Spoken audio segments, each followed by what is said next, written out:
And in today's programme we're going to be meeting 4 of those lucky people taking part in City 1250. 4 teenagers will be giving up their normal lives to travel back in time to a city that's been painstakingly recreated in the balmy climes of southern Turkey. A city which is 100% authentic down to the final detail. And it's not just the buildings that will be authentic. 100 time travellers will be living the lifestyle of an Islamic culture in the year 1250.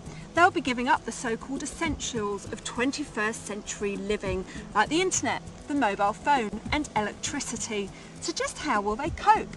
Let's meet citizen number 1. My name's Saf, short for Safira. How I look is really important to me.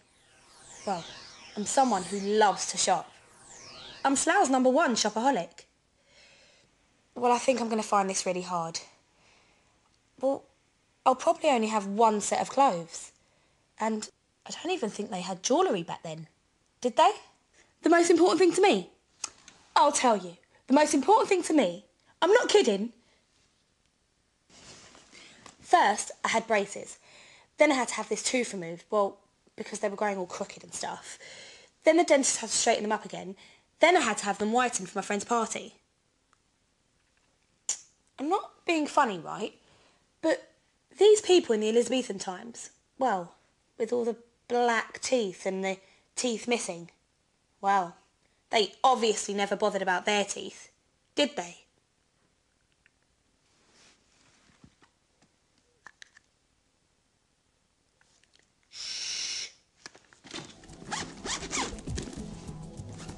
Well, I've got some bad news for you, Saf. Your toothbrush and your toothpaste have just been confiscated. And you're wrong about the teeth cleaning too.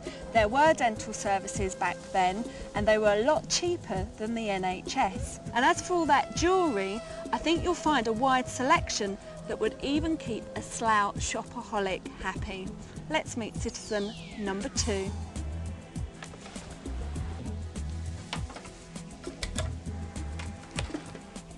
Hi, my name is Mozzie, short for Mouse Mat.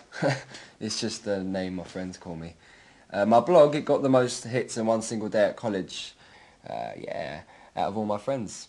People think it's chatting about nothing, but it's not, it's about staying in touch.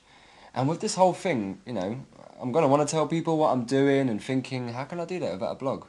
Duh. That's for my asthma. And that's when I get hay fever, and I'm allergic to sticking plasters, and I don't know what it is they put in pot noodles, but they give me really bad farts. Sorry, am I allowed to say that?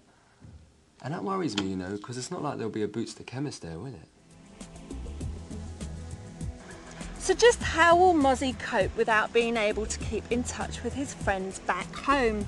Well, Mozzie, you might be surprised in that respect, although you'll have to start using pen and paper. Oh, and don't worry, there'll be a fully stocked pharmacy as well with a wide range of products for all your ailments. Just do us all a favour, stay off the pot noodles. Let's meet citizen number 3.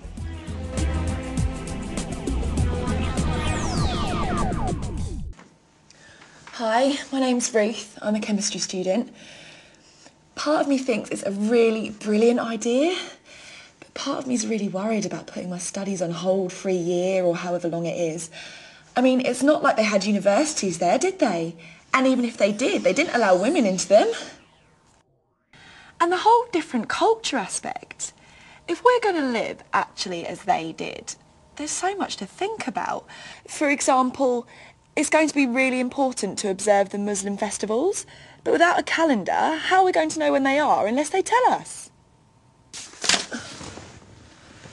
And surely back then they wouldn't have known anything about the environment, would they?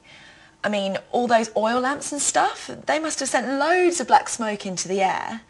I know it's nothing compared to what we do now, but I still don't want to make my carbon footprint any bigger than it has to be. No calendar, certainly no tinsel in the shops for 3 months, so how do they work out when these festivals are? Well, you'd be amazed at how they do it. And as for your carbon footprint, Ruth, well, people have ingenious ways of being able to minimise their pollution. let's meet our final citizen.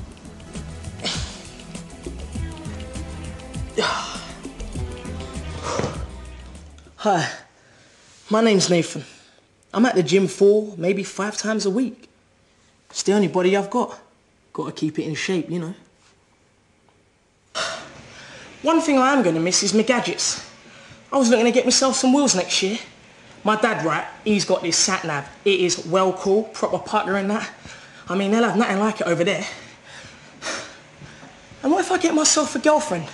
You know, on the other side of the city? What then? How am I going to find her in that?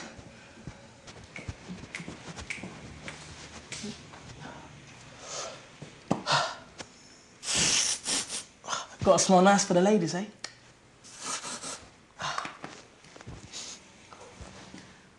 I bet everyone over there really smells. I mean, it's bad enough when you travel on the underground, and that's with all the deodorants and stuff. Sat-navs, toiletries, everyday items we take for granted. Surely there won't be any of these in the Islamic city. Well, we'll have to wait and see, Nathan.